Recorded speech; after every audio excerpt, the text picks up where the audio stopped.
Maria was now at the height of her glory as an artist.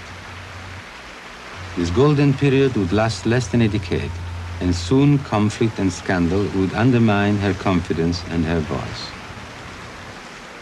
For the moment, however, she was prima donna assoluta.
Maria's career, for all its glory, was also plagued by scandal. The first took place in Chicago, following a performance of Madame Butterfly.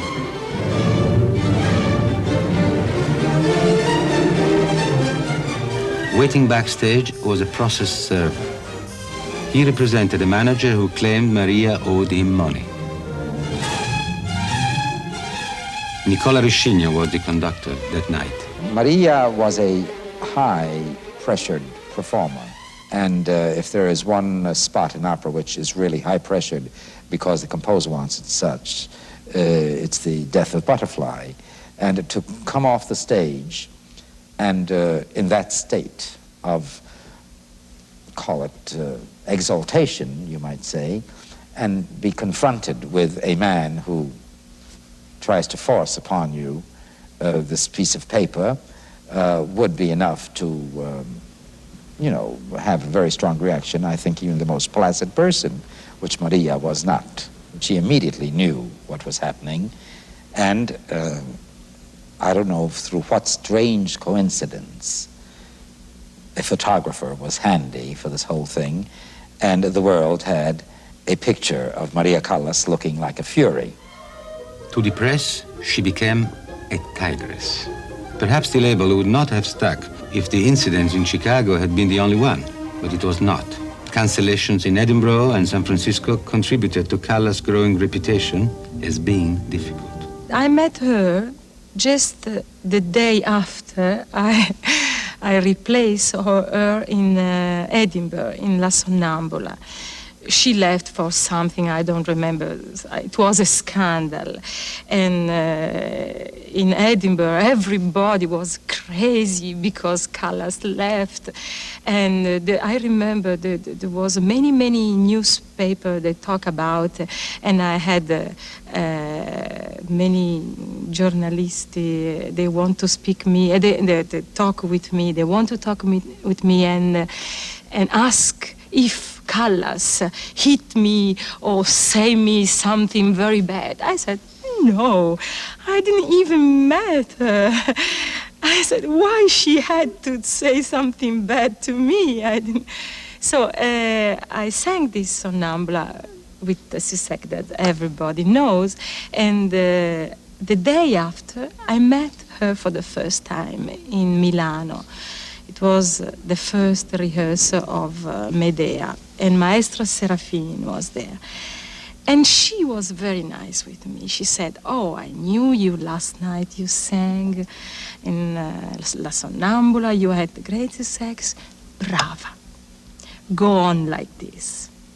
But 10 minutes after this word, we were during the rehearsal, and she sang the big aria, in which she had to repeat 4 times the same phrase. Maestro Serafin stopped and he said to Maria, I think we should cut one phrase. It's too much. Serafin was very like a father, you know. And he said, it's too much, it's too long. She looked at him and said, no. If you have to cut something, you have to cut Glauce's aria, not mine. I look at her like this, and I said, but 10 minutes ago she was so nice with me. Why she did this with me? Edinburgh and San Francisco were only warm-up rounds before the main fight. That took place in Rome in January of 1958.